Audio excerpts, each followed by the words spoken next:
Hello students, today we will discuss intraoperative arrhythmias, that is bradycardia. The definition, the bradycardia is ventricular rate less than 60 beats per minute. When you call absolute bradycardia means pulse rate or ventricular rate less than 40 beats per minute. And the relative bradycardia, that means heart rate inappropriate for hemodynamic state of the patient.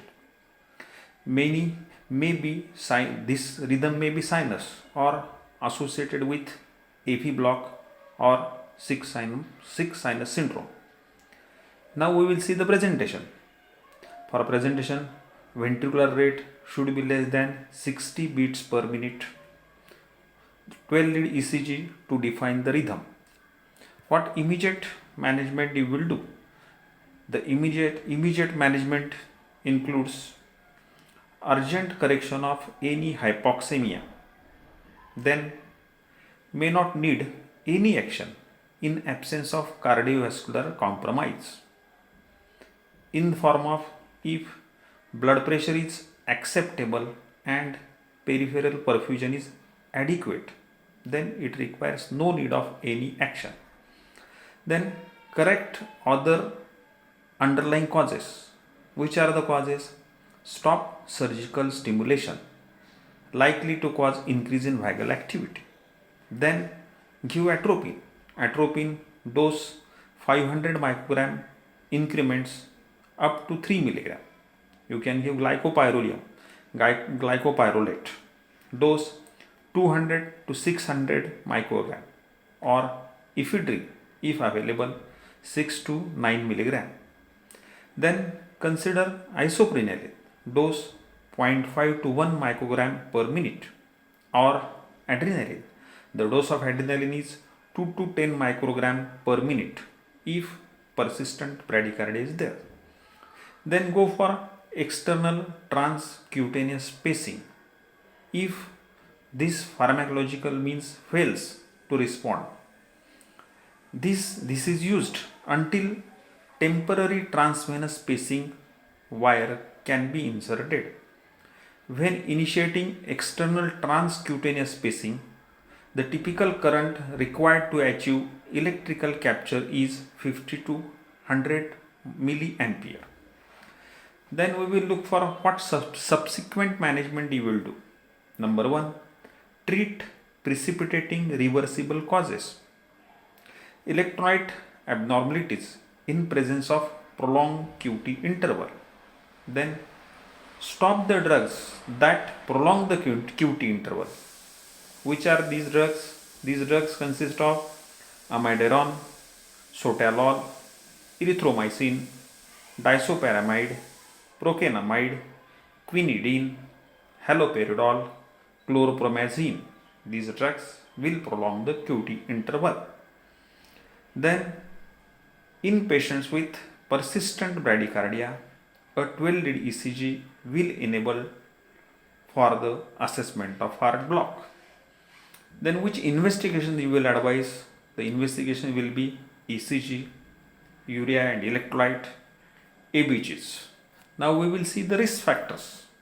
The sinus bradycardia may be caused by vagal stimulation during surgery. Then drugs. Which are the drugs? Beta blockers, digoxin, amiodarone, anticholinesterase and suxamethonium. Then if there is sick sinus syndrome, the risk factor is myocardial infarction, raised intracranial pressure and hypothermia. These are the risk factors.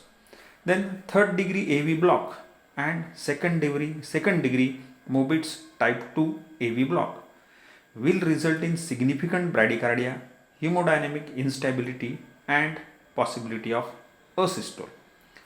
The other significant risk factors associated with the risk of asystole include recent episode of asystole or ventricular pauses of more than 3 seconds. Another cause, severe hypoxemia, will cause bradycardia. Exclusion criteria. In exclusion criteria, appropriate sinus bradycardia associated with adequate cardiac output. Check the history and current medication. Patient may be taking beta blockers or patient may be athletic. Then pediatric implication. In children, bradycardia is usually secondary to hypoxia and adequate oxygenation must be restored immediately. Now the special consideration. Indications for referral for preoperative pacing. Number 1, second degree heavy block, Mobitz type 2 or 2:1 intermittent failure of conduction. Then complete heart block. Third, symptomatic sinus node disease. Fourth, asymptomatic bundle branch block. Bifascicular, trifascicular and first degree heart block are not indications for preoperative pacing. Pacing is not usually required for Mobitz type 1 second degree AV block unless patient is symptomatic. Then we will see the algorithm this of intraoperative bradycardia. Look for the adverse signs. Which are the adverse signs? Adverse signs: systolic blood pressure less than 90 mm of mercury, heart rate less than 40 beats per minute, ventricular arrhythmias requiring suppression, and heart block. These are the adverse signs. If these signs are not present, then look for the risk of asystole. These risk: recent asystole, Mobitz 2 AV block, complete heart block with broad KORS complex, and ventricular pauses more than 3 seconds. If this is not present, then just observe the patient. And if adverse signs are present, that means systolic blood pressure less than 90, heart rate less than 40, ventricular arrhythmias requiring suppression, and heart failure, give atropine. The dose of atropine 500 microgram per microgram IV. Then response. If response is not satisfactory, then intermediate measures: atropine 500 microgram, you can repeat to maximum 3 milligram. Then transcutaneous pacing, that is external pacing, or 2 to 10 microgram per minute adrenaline IV. Then meanwhile arrange for the transvenous pacing.